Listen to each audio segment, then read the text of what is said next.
저는 그 당시에 이제 20대 초반이었었는데, 그때 이제 미국을 여행하면서 제가 보스턴에 있었는데, 하버드에서도, MIT에서도 대학생들이 수업을 안 듣고 다들 이렇게 텐트를 치고 이제 그 학교 광장에서 모여서 이 구호를 외치는데, 그 구호가 We are the 99%라는 구호였었어요. 그러니까 우리는 99%다. 그러니까 이게 미국 자체도 1%를 위한 거에 너무 집중이 돼 있고 99%를 위한 무언가를 좀 우리가 힘을 뭉쳐서 해보자 라는 이야기들이 있었어요. 그때 이게 뭔가 세계적으로도 큰 변화들이 있었던 것 같아요.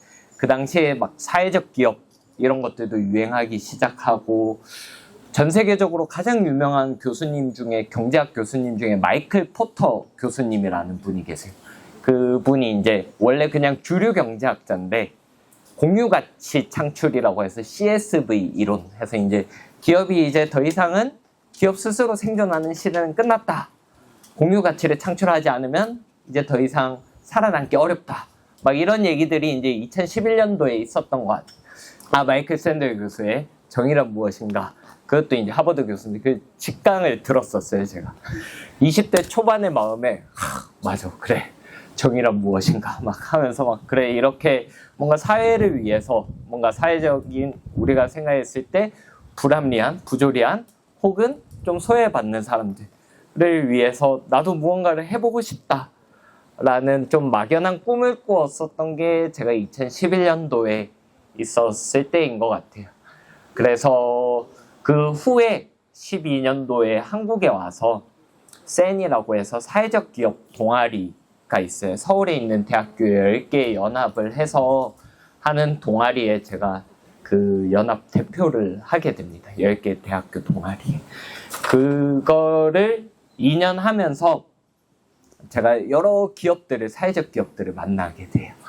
그 중에 우주라고 해서 그 당시에 쉐어하우스 하는 지부 집주 해서 이제 대학생들을 위한 쉐어하우스를 하는 게 그 당시에 또 쉐어하우스가 유행이었어가지고 하는 대표를 만나서, 저희도 대학생들이다 보니까 그래서 우주라는 쉐어하우스랑 저희랑 같이 콜라보를 해서 우주라는 공간들을 확장하기 시작해요. 대학교 그 인근의 쉐어하우스를.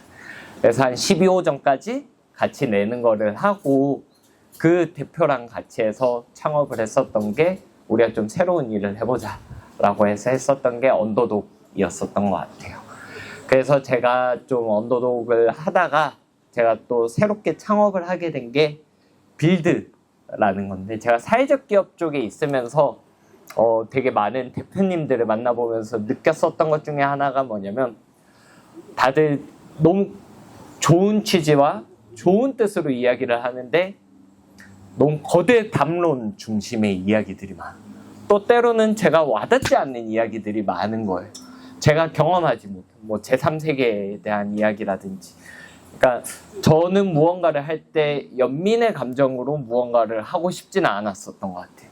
내가 뭔가 사회적 우월감을 바탕으로 이게 상대를 도와줘야 되는 입장으로 했을 때 별로 와닿는 것들은 없었던 것 같아요. 그런 과정들을 보면서 실제로 사회적 기업들 중에서도 돈을 제대로 못 벌다 보니까 결국에는 이게 내가 망가지는 모습들도 많이 보고, 내가 이렇게 좋은 일을 하는데 왜 상대들은 날 안 알아주지?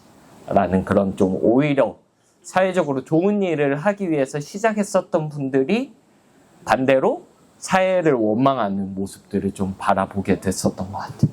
그래서 제가 한 거는 좀 평범한 사람들이 다수가 조금 더 지금의 삶보다 더 나은 삶을 살아갈 수 있는 거를 한번 만들어 보고 싶다라고 해서 빌드라는 회사를 만들게 된 건데요. 빌드 하면 어떤 회사일 것 같아요? 건설업 비슷합니다. 맞아요. 컨설팅도 비슷하게 했는데 어떤 걸 것 같아요? 취업. 저희가 취업도 많이 도와주기는, 저희가 했었던 게 상업용 부동산을 운영을 하고 개발하는 일들을 했었어요. 근데 그거를 어디서 했냐면 시흥 월곶이라는 지역에서 했었어요. 혹시 월곶 아시나요? 월곶을 아시는구나. 네. 월곶은 많이 모를 텐데 바로 맞은편에 있는 게 소래포구예요. 네, 소래포구는 인천광역시예요. 근데 월곶포구는 경기도 시흥시입니다. 생겨나게 된 게 소래포구가 80년대부터 잘 되기 시작해요. 그러니까 야 인천에 저기 소래포구 잘 되네. 야 경기도도 하나 만들자. 해서 땅을 매립해서 만든 게 월곶포구예요. 근데 땅을 매립한 시기가 96년이에요. 그래서 땅을 분양하기 시작한 게 97년도. 이다 보니까 우리 97년엔 뭐가 있었죠? IMF가 있었죠. 그래서 계획은 거창했으나 실제로는 아파트 가운데 모텔이 한 40개. 원래 대규모 상가 개발을 하려고 했었는데 상가가 안 팔리자 땅을 쪼개서 팔기 시작한 거예요. 그래도 안 되니까 모텔 인허가 내주면은 들어올게 해서 하나 허가를 내주기 시작하니까 전부 다 모텔로 들어온 거예요. 그리고 그 포구다 보니까 앞에 횟집이 많았었는데 아예 그 포구를 잘못 만든 거예요. 그래서 서해에는 뻘이 들어오잖아요. 그래서 뻘이 들어왔다가 뻘이 못 빠지면서 계속 퇴적이 돼서 결국 배가 못 지나다니는 포구가 된 거예요. 그러면서 횟집들이 다 우리 포구 이런 데는 주로 있는 업종이 어떤 게 있을까요? 횟집. 횟집이 있으면 또 뭐가 있어야 될까요? 조개구이집도 있고 먹고 나서 보통 우리가 뭘 하나요? 노래방? 네, 노래방. 그래서 대부분이 횟집하고 노래방 상권이었어. 근데 이제 다 거기가 이제 슬럼화, 그러니까 공실이 많이 생기면서 공실률이 저희가 상가가 한 750개 정도 됐었는데 다 세알해봤어요. 근데 빈 게 한 37% 정도 되더라고요. 그래서 좀 이렇게 빈 동네에 진짜 필요한 공간들을 채우는 일을 한번 해보자 라고 해서 제가 2016년도부터 그 일을 했었던 것 같아요. 근데 아파트 가운데 모텔이 있다고 했잖아요. 그 아파트는 희한하게 낮에 가보면 유모차 끌고 다니는 가족이 엄청 많아요. 요 월곶포구 바로 맞은편이 백오 신도시라고 아시나요? 네. 서울대 시흥 캠퍼스 있고 한데 그 바로 옆에가 인천 논현동이라고 하는 데인데 월곶이랑 인천 논현, 백옷 있는데 백옷 인천 논현이 아파트 가격이 한 1.5배에서 2배 비싸요. 2배 비싸요. 바로 차로 5분 거리인데 10분 거리도 안 되는. 그러니까 그만큼 도시가 잘 못 개발이 되다 보니까 거리적으로 물리적으로는 괜찮은 위치에 있는데 도시 자체가 매력적이지가 않아서 아파트 가격이 싼 거예요. 그래서 여기는 상대적으로 젊은 부부들이 많이 사는 동네입니다. 그러면은 이 육아하는 가구들을 위해서, 육아하는 가정들을 위해서 내가 공간들을 한번 만들어 봐야 되겠다 라고 해서 빈 공간들을 하나씩 원래 횟집이랑 노래방, 조개구이집이었었던 공간 혹은 건물이 지어졌는데 7, 8년 동안 하나도 안 들어왔었던 공간에 하나씩 만들기 시작해요. 그래서 바우스앤밥스라는 제철 요리로 하는 음식점이랑 왜 이거를 만들었냐면 그 동네에 레스토랑이 하나도 없는 거예요. 그래서 가족들이 조금 특별한 날에 마음 편하게 외식할 수 있는 공간이 있으면 좋겠다라고 해서 만들었었고 특징은 예스키즈존이라고 있어요. 그 당시에 노키즈존이 엄청 이슈가 됐었어요. 레스토랑들이 노키즈존이 많이 만들어져서 그럼 우리는 반대로 이런 게 약간 어떻게 보면 이 마케팅적인 요소이기도 하죠. 우리는 반대로 예스키즈존 해서 막 그 당시에 이슈가 많이 되다 보니까 막 지상파 3사에서도 와서 막 저희 매장 촬영하고 막 그래 댓글이 엄청 날렸어요. 저기는 곧 망할 거다. 막 하면서 얼마나 오래 가는지 한번 보자. 막 이러면서 막 했었는데 그래서 아이들을 위한 놀이 공간도 만들고 기저귀 가리실, 수유실 이런 것들을 레스토랑 안에다가 만들어서 운영을 했었어요. 두 번째로 만든 게 동네에 서점이 없더라고요. 애들 책 읽을 공간이 없고 꽃집이 하나도 없더라고요. 그래서 서점이랑 꽃집이 있는 카페를 만들었어요. 그래서 엄마들 데리고 막 좀 다양한 활동을 저희가 하다 보니까 결국엔 엄마가 자유로우려면 아이들로부터 자유로워지는 게 되게 중요하더라고요. 그래서 키즈 카페를 만들게 됩니다. 그렇게 해서 식당, 카페, 키즈 카페, 그리고 나서 이제 시흥이라는 동네가 또 농가들이 많아서 시흥시에서 생산되는 학교의 급식을 납품하는 농가들이랑 저희가 협약을 다 맺어서 그 농산물들을 저희가 사입을 해서 레스토랑이랑 카페에도 쓰고 저희가 집으로 직접 배송해주는 약간 지역형 마켓컬리 느낌으로 그렇게 이제 지역에서 유통하는 일들까지 했었어요.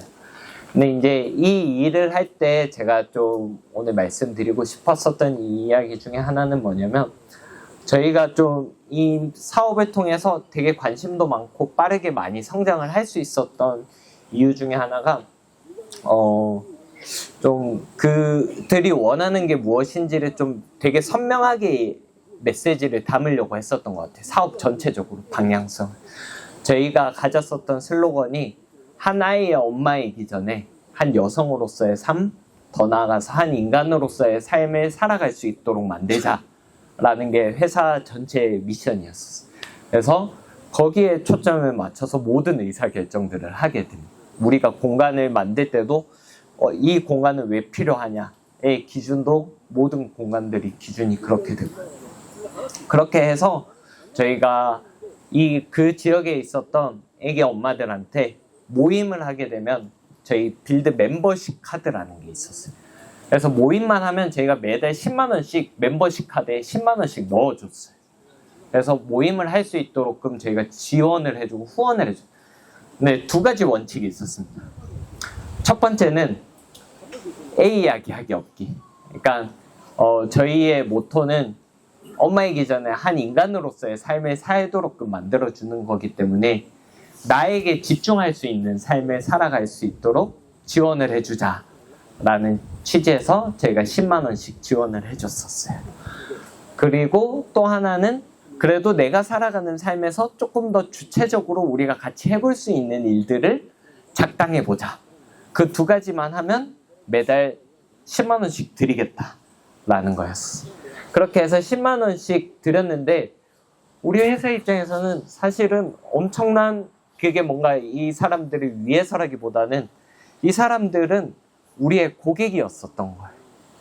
그러니까 저희가 10만 원씩 준 거보다 그 사람들은 배 이상으로 우리 매장에 와서 소비를 해주기도 하고 제가 아무리 우리 매장을 홍보해봤자 이거는 광고에 불과한데 이 사람들이 친구들을 데리고 와서 또 혹은 지인들을 친척들을 데리고 와서 여기 빌드라는 회사는 이런 회사고 이런 취지로 해서 이런 모임들도 하고 있어 라고 해주면 우리 공간이 다르게 보이는 거죠. 그렇게 해서 좀 우리 공간을 우리 회사를 우리 동네를 사랑하는 진짜 팬을 만들어 가는 일들을 했었던 게 그 빌드 커뮤니티라는 거였었던 것 같아요. 그렇게 해서 매달 10만 원씩 후원을 하는 일을 처음에 같이 했었고요. 그 다음에 한 게 뭐냐면 레스토랑을 별도의 주식회사로 바꿔요. 그래서 주주를 모집을 합니다. 그래서 저희 레스토랑은 주인이 51명이었었어요.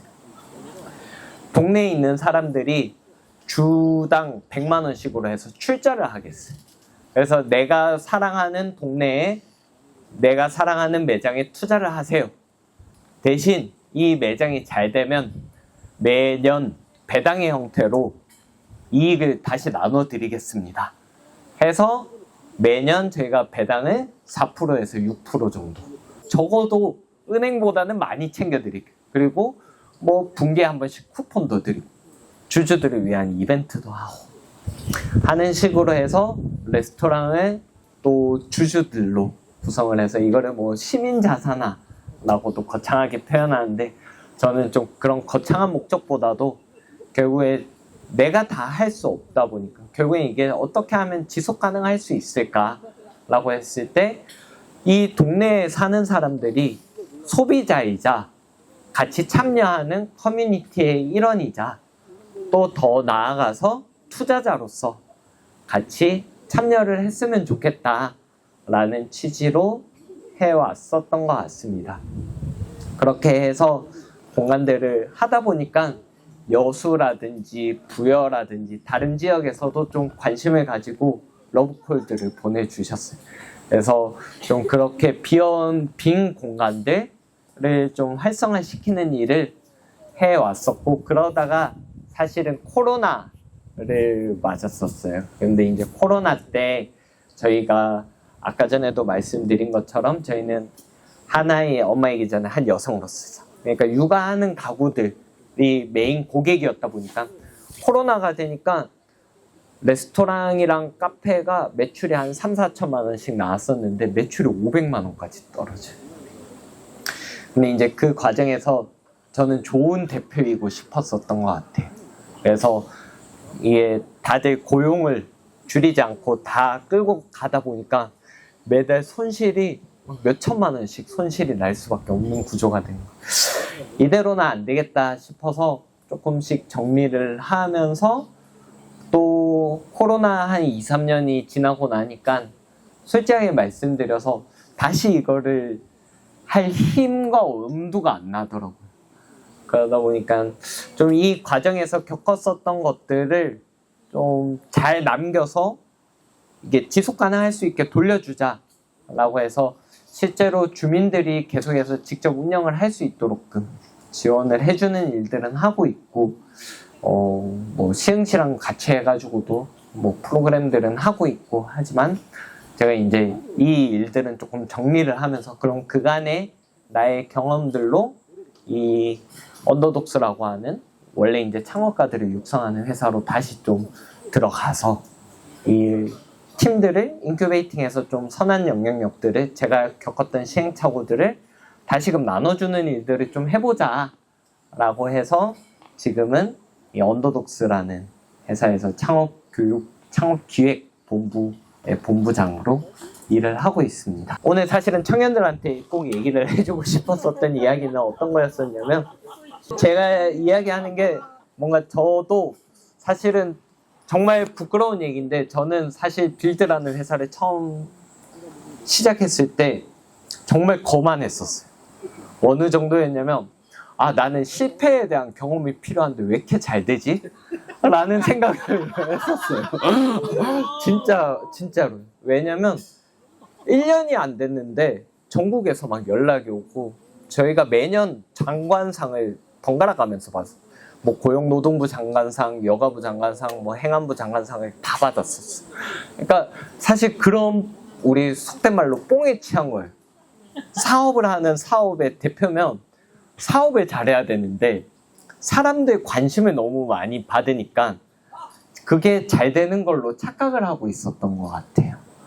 근데 제가 정말 잘 되고 성공을 해서 여러분들에게 어떤 이야기를 들려줄 위치에 있어서 들려주는 건 아니고, 네, 어쨌거나 저도 실패의 경험을 했죠. 근데 이제 그 과정에서 그래도 제가 지금까지 계속 무언가 해올 수 있었던 힘들은 뭐냐면, 돌이켜보니까 매 순간 저는 실패의 연속이었었던 것 같아요. 근데 그 과정에서 나름 최선은 다했었던 것 같아요. 지금 그 원래 대학교 때 했었던 센이라는 동아리도 지금은 많이 위축이 됐어요. 제가 할 땐 그래도 나름 잘 됐었는데 지속 가능하게 못 만들었었던 거죠. 그 동아리를. 어떻게 보면 하나의 실패였었던 것 같아요.